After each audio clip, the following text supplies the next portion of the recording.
In the summer of 1928, a Fokker trimotor came down on the water off the coast of Wales, and one of the 3 people who climbed out of it stepped into a fame that never let go. She was the first woman to cross the Atlantic in an aeroplane. She was also, by her own flat account of it, cargo. She hadn't touched the controls. Not once, the whole way across. Stultz did all the flying, she told the reporters waiting on the quayside. He had to. I was just baggage, like a sack of potatoes.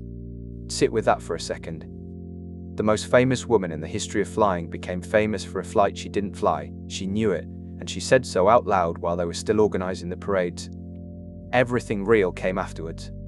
She spent the next 9 years earning a reputation she'd already been handed, and it's the last of those 9 years that people are still arguing about, almost 90 years later. Amelia Earhart. She was born on the 24th of July, 1897, in Atchison, Kansas. For a while it was a comfortable, settled sort of childhood, spent partly in her grandfather's house and at a private school in town. It didn't last. Her father was an attorney whose work kept slipping away from him, and from 1908 the family moved wherever the next job might be. Iowa. Then Minnesota. Then Illinois. The money never really steadied after that, and the finances were still faltering when she was a young woman. That kind of childhood tends to produce one of 2 adults, and she came out the second kind, the sort who never again wanted her situation decided by somebody else's pay packet. She wasn't the flyer though. She had no particular interest in aircraft at all, and no obvious route into them. What changed that cost $10 and lasted 10 minutes. The ride was at an airfield in California, in December 1920, with a pilot called Frank Hawks.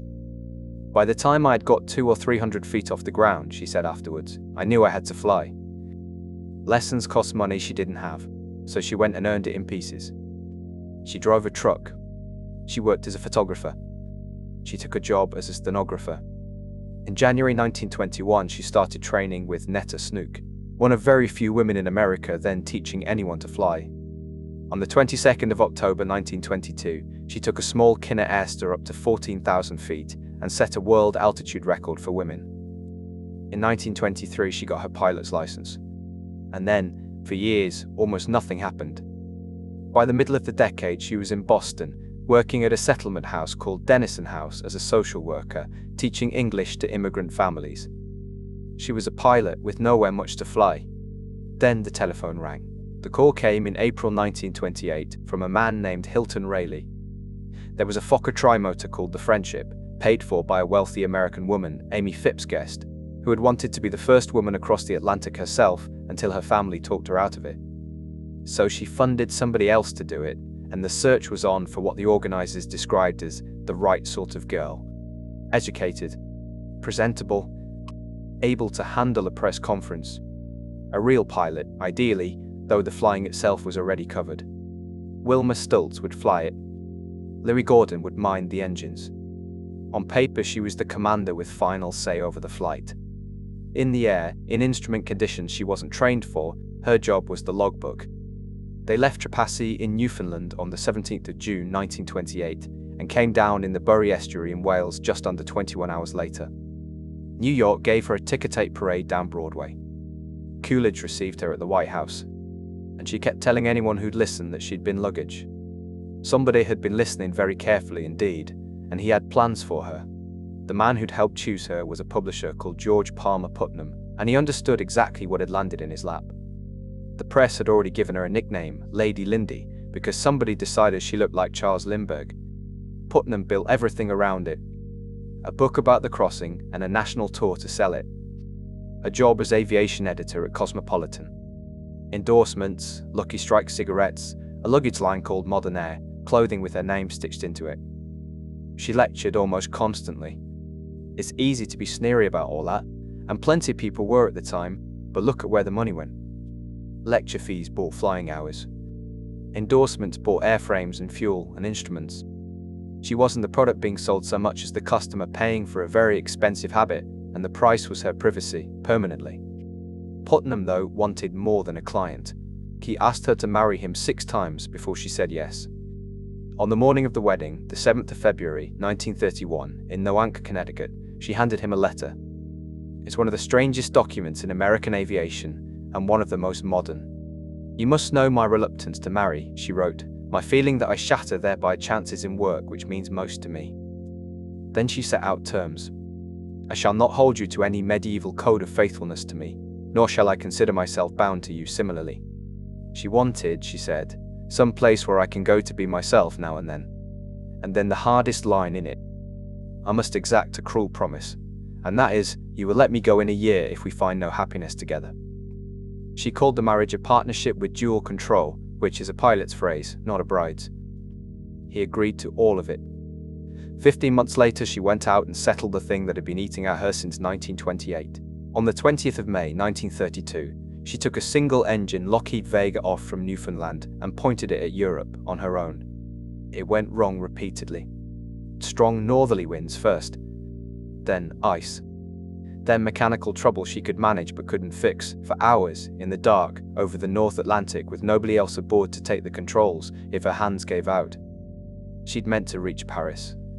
She gave that up and went looking for the nearest solid ground she could see.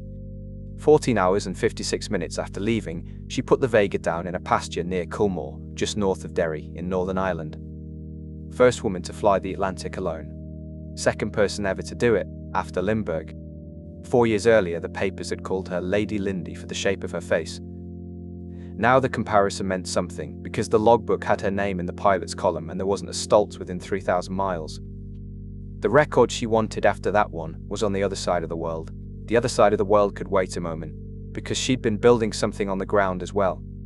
In 1929, she finished third in the first Women's Air Derby, a cross-country race from Santa Monica to Cleveland, and afterwards she called a meeting of the women who'd flown in it. 99 of them signed up, so that's what they called the organization. The 99s. She was its first president in 1930, and it still exists today. Then, the Pacific. She'd arrived in Honolulu in December 1934 with her husband and a red Lockheed Vega, whose fuel capacity had been more than doubled, from 210 gallons to 520. On the 11th of January 1935, she lifted off from Wheeler Field at 20 to 5 in the afternoon. 18 hours and 15 minutes later, she landed at Oakland, in front of 5,000 people who'd come out to watch. Nobody had flown that stretch of ocean alone before, man or woman. She was 37 years old, and she finally had the record book she'd been chasing since the sack of potatoes line. There was one flight left that she wanted. In the autumn of 1935, she joined the faculty at Purdue University in Indiana as a careers counselor for women and a technical advisor to the aeronautics department. She lived in the women's hall when she was on campus. She wrote a long questionnaire to make students actually think through what they wanted out of a working life, and a Purdue historian later described her sitting down on the floor of a room with 20 young women and just talking to them. Purdue did something else for her too. The university set up the Amelia Earhart Fund for Aeronautical Research, and that money bought her a twin-engine Lockheed Electra 10E, registration NR1602E, in July 1936. She called it the Flying Laboratory. It carried 12 fuel tanks, 6 in the wings and 6 in the fuselage, better than 1,100 gallons in total, which is an absurd amount of petrol for an aeroplane that size. There's only one reason to own a machine like that. The plan was to fly around the world at its widest point, near the equator, which nobody had done. The first attempt went westwards. On the 17th of March 1937, the Electra left Oakland with 2 navigators aboard, Fred Noonan and Harry Manning, and reached Wheeler Field in Hawaii in 15 hours and 47 minutes, a record for the route. 3 days later, at 10 to 6 in the morning, they lined up at Luke Field to carry on. Conditions were good. Ceiling around 3,000 feet, wind under 2 miles an hour, visibility improving with the daylight. She opened both throttles. The aircraft swung right, she corrected by throttling back the left engine, and then it swung hard left and kept going, riding up onto the right wheel alone for 50 or 60 feet before the undercarriage collapsed under it. Nobody was hurt. The Army board that investigated was honest and unsatisfying about why lack of factual evidence makes it impossible to establish the reason for the ground loop.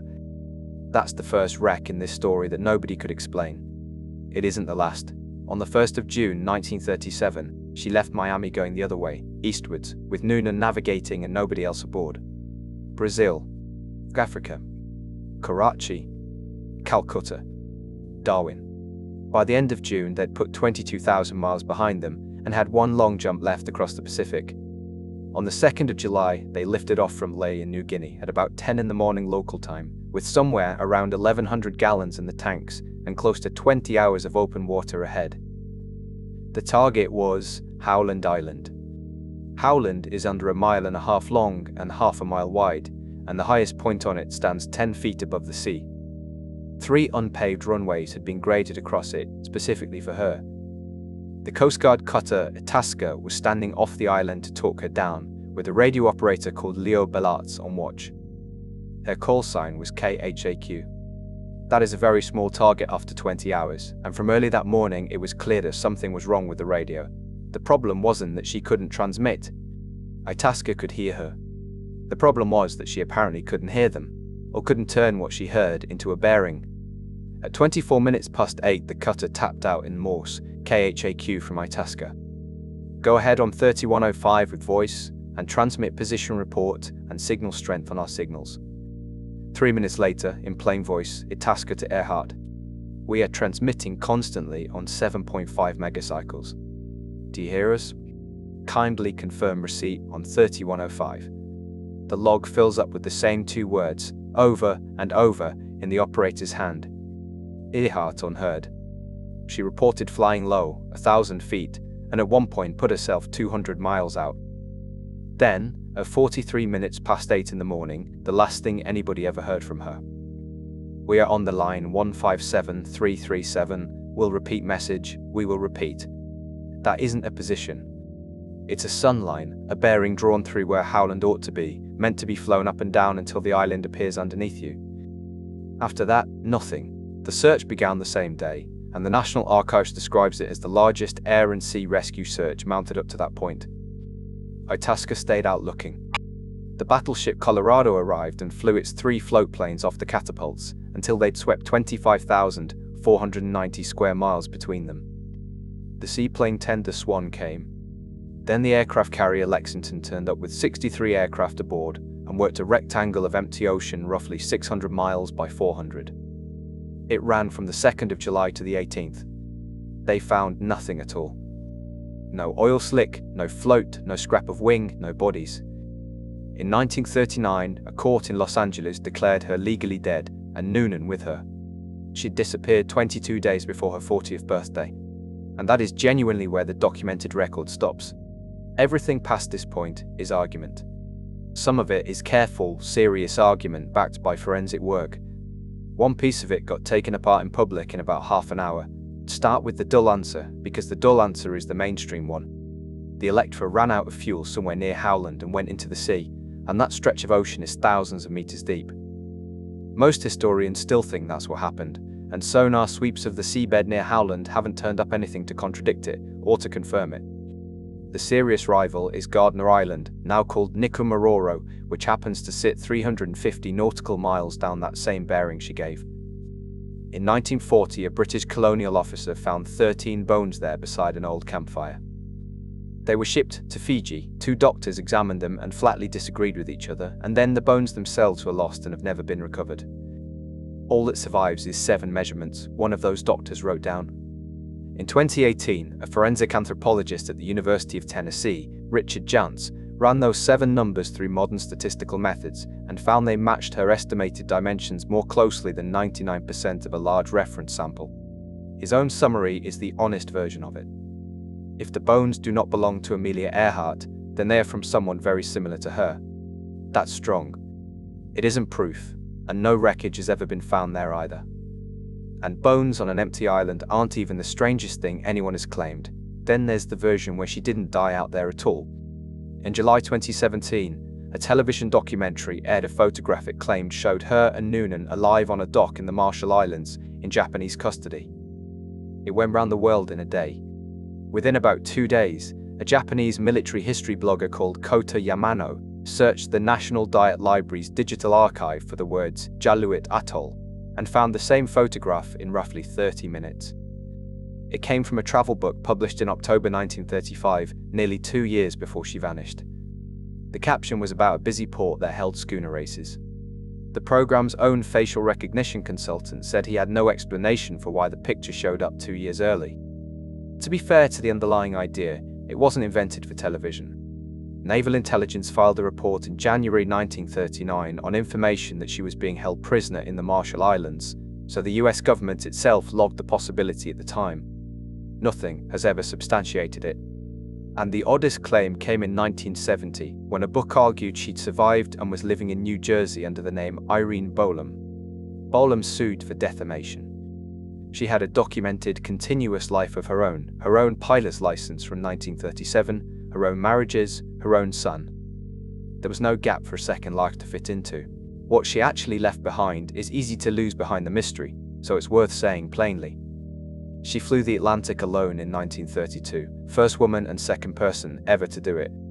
She flew Hawaii to California alone in 1935, which nobody of any description had managed. She helped found the 99s, named it after its founding members, and it's still representing women pilots almost a century later. She spent her last 2 years being paid by a university to sit on the floor with women students and ask them what they actually wanted to do with their lives, at a moment in American history when the expected answer was not much. And the searching never stopped. Expeditions still go out. Sonar has crossed thousands of square miles of seabed. In September 2025, the federal government ordered its remaining Earhart files declassified. People keep going because hers is the rare, famous life with no last page, and because of the line she left about failing at things. Women must try to do things as men have tried. When they fail, their failure must be but a challenge to others. That's the part that holds up. Not the aeroplane on the seabed, wherever it's lying, but the fact that she kept going after a crash on a Hawaiian runway that nobody could account for, and after a first crossing where she was, in her own words, baggage. She turned a publicity stunt into a real career, and then she flew off the edge of the map at 39. If you want the mystery solved, wait. Somebody probably will. Eventually. If you want to know what she was actually like, read the letter she handed her husband on the morning of their wedding. It's all in there. So which part of this one caught you out? The passenger flight, the wedding letter, or the 30 minutes it took one blogger to sync a television documentary?